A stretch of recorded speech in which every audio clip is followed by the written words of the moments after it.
या सगळ्याविषयी बोलण्याकरता राष्ट्रवादीचे प्रदेशाध्यक्ष शशिकांत शिंदे आपल्यासोबत जोडले गेलेले आहेत। सर नमस्कार। जंतर मंतर परिसरात पोलिसांना आंदोलकांना पांगवण्याकरता लाठीचार्ज करावा तर लागलाच आहे। नुकतंच पंतप्रधान नरेंद्र मोदी यांनी संसद अधिवेशन सुरू होण्यापूर्वी संवाद साधला। पावसाळी अधिवेशनापूर्वी तरुणांनी मोठ्या प्रमाणावर देशाभिमान जागरूक केलेला आहे असं म्हणत अंतराळातल्या कामगिरीबद्दल कौतुक केलं। पण जंतर मंतरवर जे काही तरुण एकवटले आहेत त्याविषयी मात्र वक्तव्य केलेलं नाहीये।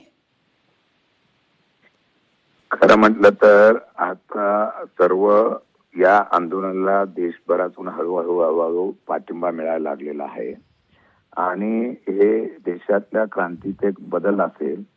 माझ्या माहितीप्रमाणे बळाचा आणि याचा वापर करून आणि वेगळ्या पद्धतीने लोकांच्या मनामध्ये युवकांमध्ये संभ्रमावस्था निर्माण करून लोकांच्या आणि तरुणातला रोष कमी होत नाही। 20 दिवसापासून आंदोलन सुरू असताना पोलीस बळाचा वापर करून सोनम वांगचुकला या ठिकाणी अटक केली, त्यांना हॉस्पिटलमध्ये दाखल केलं। आज मोर्चा आहे, सगळेजण या मोर्चात सामील होणार म्हटल्यानंतर आता लाठीचार्ज करण्याचा प्रयत्न झालेला आहे। लोकशाही राहिलेली नाही ना, सगळीकडे हुकुमशाही चाललेली आहे आणि अशा पद्धतीने इतर राष्ट्रामध्ये जे आहे तेच आता भारतामध्ये अवलंबलं जातं हे आपल्याला प्रत्यक्ष दिसून येत आहे। दुर्दैव या देशामध्ये की आजपर्यंत या देशामध्ये अशा प्रकारचं होतं, युवकांवर लाठीचार्ज होतोय, प्रचंड प्रमाणामध्ये आंदोलन चिरडलं जातंय।